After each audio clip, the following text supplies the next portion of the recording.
In the previous video, we discussed how the current rate hike cycle, which is the fastest in history, has exposed major cracks globally with the housing bubble bursts in Europe and the increasing unemployment in the US due to the massive layoffs. In this video, we'll explore the commercial real estate bubble and the recent banking crisis in the USA.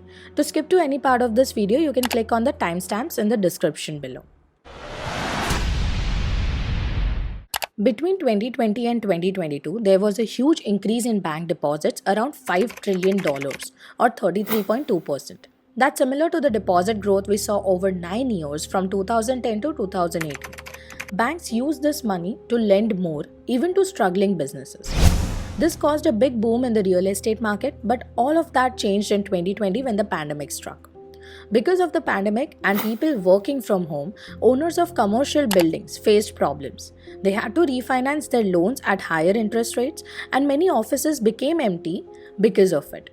This caused trouble for smaller banks as well. It's a bigger problem than just a few banks making bad decisions with their bond investments. The situation with Class B office spaces is getting worse, and it will have far-reaching effects, especially for cities and towns that rely on the income from these empty offices. News sources have already started reporting on signs of this collapse. For example, the Canadian public real estate agent Brookfield Corp defaulted on $161 million worth of office mortgages. The largest alternative asset manager, Blackstone Incorporated, has been getting more and more requests to withdraw money, and they had to limit how much people could take out for 6 months in a row. Now, as commercial real estate faces challenges, small banks encounter troubles, and the repercussions of the crisis looms large. This brings us to the last effect of these rate hikes. This crisis has already started, with the Silicon Valley Bank shut down and sold in a matter of days. Just around the time, the First Republic Bank dropped 50% in a couple of hours after it was revealed that customers had withdrawn $100 billion worth of deposits from the bank in March. Even though SVB has been sold to the First Citizens Bank and the First Republic sold to JP Morgan, the crisis in the country's banking industry is not done claiming victims. To learn more about this, check out our video on the SVB crisis.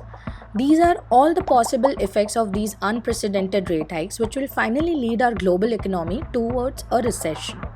This leads us to the question, what will happen once the rate hikes end? The general belief is that when interest rates reach their peak, it will mark the beginning of a new bullish phase for stocks. However, historical data indicates that the end of a rate hike cycle is typically followed by a sharp market correction. Now, regarding when the interest rates hike will come to an end, the current inflation levels are proving to be more persistent than initially anticipated. As a result, the final peak of this rate hike cycle is expected to be further in the future than previously thought. Unless there is a significant financial upheaval, the Federal Reserve is likely to maintain higher interest rates. The only hope for stocks is if the tightening of liquidity is halted or additional liquidity is injected to mitigate the potential aftermath of it. It's important to note that this is just our opinion and actual reality may differ from it. However, if you enjoyed our content, please hit that subscribe button to stay tuned with our upcoming videos.